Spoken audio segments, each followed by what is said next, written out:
इस मूवी की शुरुआत होती है एक लड़के से जो बंदूक संभाल कर खड़ा है। आदमी M416 लेकर न्यूयॉर्क शहर के केंद्र में शिकार कर रहा है। अचानक ऐसा लगता है जैसे उसने कुछ पाया हो। वह जल्दी से अपने कुत्ते को देता है क्योंकि शेर का पूरा परिवार इधर आ रहा है। सूर्यास्त के समय की यह दृश्य आदमी के मन में दया जगाता है, लेकिन नहीं है। वह तुरंत कुत्ते को लेकर घर की ओर भागता है क्योंकि यहाँ की रातें उनकी नहीं है। हर बार घर में घुसने से पहले वह दरवाजे पर उच्च सांद्रता वाली शराब छिड़कता है ताकि अपनी गंध छिपा सके। फिर सूरज डूबने से पहले सभी दरवाजे खिड़कियां कसकर बंद कर देता है। आखिर में कुत्ते के साथ बाथटब में छिपकर डरावनी आवाजें सुनता है। आखिर किस तरह का राक्षस है जो उसे इतना डराता है? युएन लाई 3 साल पहले अमेरिका में एक भयानक अंतिम दिन की विषाणु फैल गया, जिससे वैश्विक स्तर पर 90% मानवता तुरंत नष्ट हो गई। बाकी 9% विषाणु से संक्रमित होकर रात के राक्षस नामक जीव में बदल गए। वे अत्यंत शक्तिशाली और रक्त पिपासु हैं। वे हर जीवित चीज को मार डालते हैं। अच्छी बात यह है कि ये राक्षस सूर्य की रोशनी से बहुत डरते हैं, इसलिए वे केवल रात में शिकार कर सकते हैं। बाकी 1% लोगों ने विषाणु के खिलाफ प्रतिरोधक क्षमता विकसित की और बच गए। विल उनमें से एक है। हालांकि वह भाग्यशाली रूप से बच गया, लेकिन अंतिम दुनिया की अकेलापन उसे हमेशा सताता है। अच्छी बात है कि एक कुत्ता उसके साथ जीवन मरण का साथी है, जिससे उसे जीने की आशा मिलती है।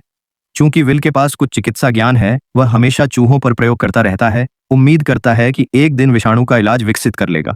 कई वर्षों की निरंतर कोशिशों के बाद अनुसंधान में कुछ प्रगति हुई है। विश्वास है कि जल्द ही वह वास्तव में समाधान बना लेगा। हालांकि विल अंतिम दुनिया में अकेला जी रहा है, लेकिन उसका जीवन बेहद नियमित है। हर दिन वह कुत्ते के साथ व्यायाम करता है, हिम्मत जुटाकर अंदर जाता है। काला कमरा एक गहरे गड्ढे की तरह है। वह कमरे में खोजता हुआ जाता है, जल्द ही मेज के नीचे कांपते कुत्ते को ढूंढ लेता है। वह देखता है कि कुत्ता डर से अपनी पीठ की ओर देख रहा है। विलक को बुरा लगता है। वह जल्दी से मुड़कर देखता है। एक रात का राक्षस चुपचाप उसकी ओर उड़ता हुआ आ रहा है। वह तुरंत गोली चलाकर उसे मार देता है, फिर कुत्ते को बुलाकर बाहर भागता है। और यह बड़ा शोर निश्चित रूप से बड़ी संख्या में रात के राक्षसों को आकर्षित करता है। अच्छी बात है कि यहां से बाहर निकलना ज्यादा दूर नहीं है। वह तुरंत कुत्ते को रोशनी की ओर भागने का निर्देश देता है, लेकिन उसकी गति स्पष्ट रूप से पर्याप्त नहीं है, इसलिए वह पूरी ताकत से आगे की ओर दौड़ता है। जैसे ही रात के राक्षस उस तक पहुंचते हैं, वह सीधे खिड़की तोड़कर बाहर निकलता है। रात के राक्षस सूर्य की रोशनी में झलकर मर जाते हैं। इस घटना के बाद विल महसूस करता है कि अब और इंतजार नहीं कर सकता, इसलिए वह एक साहसी फैसला करता है। वह जमीन में एक कील ठोकता है, फिर हुक लगाता है, फिर कार की भारी वजन से रस्सी को कसता है। इस तरह एक चतुर जाल बन जाता है। आखिर में ताजा खून वाली टेस्ट ट्यूब को चारा बनाता है। सब तैयार होने के बाद विल बाहर सख्ती से इंतजार करता है। जैसे जैसे समय बीतता है, मौके की हवा धीरे धीरे तनावपूर्ण हो जाती है। अचानक जाल सक्रिय हो जाता है, फिर एक काली छाया तुरंत रस्सी से बाहर की ओर खींची जाती है। आखिर में हवा में लटक कर छटपटाती है। विल तुरंत बंदूक की बट से उसे बेहोश कर देता है, लेकिन इसी समय दरवाजे से एक गुस्से की दहाड़ आती है। एक रात का राक्षस सूर्य की रोशनी की परवाह किए बिना गुस्से में आता है। यह विल को हैरान कर देता है, लेकिन जल्द ही वह कारण समझ जाता है। युएन लाई, वह जो रात का राक्षस पकड़ा है, वह एक मादा है। शायद उसने उसकी पत्नी को पकड़ लिया है, इसलिए वह रात का राक्षस उसे चिल्ला रहा है। लेकिन विल को इनकी परवाह नहीं, वह केवल जल्द से जल्द इलाज विकसित करना चाहता है। 6 नंबर सीरम को रात के राक्षस के शरीर में इंजेक्ट करने के बाद उसके विभिन्न संकेत धीरे धीरे सामान्य हो जाते हैं। जैसे ही विल सोचता है कि वह सफल हो गया, अचानक रात का राक्षस तीव्र प्रतिक्रिया दिखाता है। थोड़ी देर में ही पैर फैलाकर मर जाता है। विल सिर हिलाता है, फिर विषाणु को वापस इंजेक्ट करता है। रात का राक्षस तुरंत जीवित हो जाता है। लगता है इलाज विकसित करना इतना आसान नहीं है।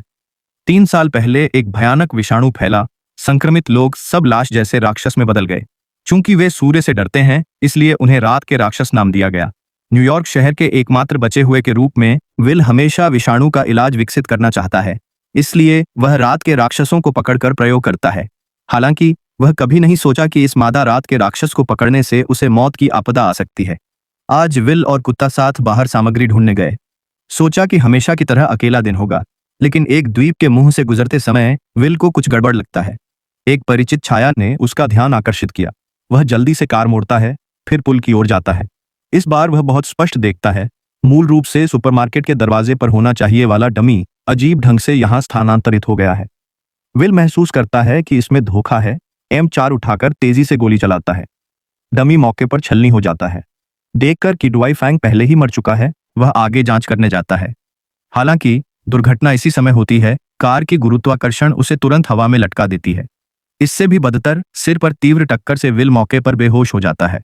जब वह फिर जागता है, पाता है कि सूरज लगभग डूब चुका है। तीव्र दर्द से वह चिल्लाता है, लेकिन घाव जांचने का समय नहीं। वह जल्दी से कार की दिशा में रेंगता है। इस समय सूर्य की रोशनी का क्षेत्र छोटा होता जा रहा है, आंखों देखते ही रात में गायब होने। अच्छी बात है कि आखिरी किरण उन्हें रोक रही है, लेकिन स्पष्ट रूप से ज्यादा देर नहीं टिकेगी। विल पूरी ताकत से रेंगकर खड़ा होता है, फिर कार की आखिर में वह केवल उसे कसकर गले लगा सकता है। विषाणु के आक्रमण के साथ कुत्ते के बाल बड़ी मात्रा में झड़ने लगते हैं, फिर पुतलियां डरावनी लाल हो जाती हैं। आखिर में बुद्धि खोकर उस पर हमला करता है। विल बहुत निराश महसूस करता है, लेकिन केवल उसकी गर्दन कसकर दबा सकता है। जब तक वह छटपटाना बंद न कर दे, तब तक हाथ ढीला करता है। इस समय वह पूरी तरह निराश है। अंतिम दुनिया में एकमात्र साथी भी उसे छोड़ गया। कुत्ते को खुद केवल संख्या में अधिक हैं, बल्कि मौत से नहीं डरते। जल्द ही कार को पलट देते हैं। विल मौके पर कार में फंस जाता है, हिल नहीं पाता। और इसी समय एक रात का राक्षस खिड़की से अंदर घुसता है। जैसे ही वह मुंह खोलकर विल को काटने वाला होता है, अचानक डाइफैंग का चेहरा साफ देखने से पहले ही बेहोश हो जाता है। यह एक लाश से भी ज्यादा डरावना राक्षस है। न केवल अत्यंत शक्तिशाली, बल्कि कार्रवाई बेहद तेज है। सबसे डरावना है कि इसमें उच्च बुद्धि है। एकमात्र कमजोरी सूर्य की रोशनी से डरना है, इसलिए इसे रात का राक्षस कहा जाता है। जो भी इसके निशाने पर आता है, मौत निश्चित है। लेकिन विल को इन्हें उकसाना था, लेकिन परिणाम अनुमानित है। मौके पर उनका शिकार बन जाता है। अच्छी बात है कि ऐना समय पर पहुंचकर उसे बचा लेती है। वे भी अंतिम दिन के विषाणु के बचे हुए हैं। यहां से गुजरते हुए रात के राक्षस विल पर हमला करते देखा, इसलिए उसे बचा लिया। ऐना विल को बचे हुए लोगों की जगह पर साथ जाने के लिए आमंत्रित करती है, कहती है कि वहां संक्रमित न हुए लोगों का समूह है। लेकिन विल नहीं जाना चाहता, क्योंकि उसका प्रयोग महत्वपूर्ण चरण पर है। कहते हुए ऐना को प्रयोगशाला में ले जाता है। यह पहली बार है जब वह रात के राक्षस को इतना शांत देखता है। विल इलाज को तरल में इंजेक्ट करता है। यह मानवता की आखिरी आशा होगी। लेकिन इसी समय बाहर से अजीब आवाजें आती हैं। विल गुप्त दरवाजा खोलकर देखता है, अनगिनत रात के राक्षस इधर आ रहे हैं। वह जल्दी से आपातकालीन सौर शूटिंग लैंप चालू करता है, लेकिन रात के राक्षसों की संख्या ज्यादा होने से जल्द ही सब नष्ट हो जाते हैं। वह फिर से डेटोनेटर निकालता है, पहले से आसपास रखे बमों को विस्फोट करता है। सोचा कि सब रात के राक्षस नष्ट हो गए, लेकिन नहीं सोचा कि विस्फोट की आवाज और ज्यादा राक्षसों को आकर्षित करती है। विल जल्दी से दोनों को लेकर प्रयोगशाला में छिपता है, लेकिन आंखों के सामने का दृश्य दोनों को हैरान कर देता है। नहीं सोचा कि विल का विकसित इलाज वास्तव में सफल आते हैं। उसकी पागलपन वाली हालत देखकर अनुमान है कि अंदर लेटी मादा रात का राक्षस उसकी पत्नी है। देखकर कि ऐसे चलता रहा तो काम नहीं बनेगा, विल मन में दृढ़ होता है। टेस्ट ट्यूब लेकर रात के राक्षस का खून निकालता है, क्योंकि उसका खून ही इलाज है। फिर ऐना दोनों को गुप्त जगह में छिपाता है। रंगतमन सुबह होने पर बाहर आए। आखिर में दराज से ग्रेनेड निकालता है। सब शांत होने के बाद ऐना आखिरकार बचे हुए लोगों की जगह ढूंढ लेती है। वह इलाज को वैज्ञानिकों को सौंपती है, सफलतापूर्वक मानवता के भविष्य को जारी रखती है। फिल्म यहां समाप्त होती है।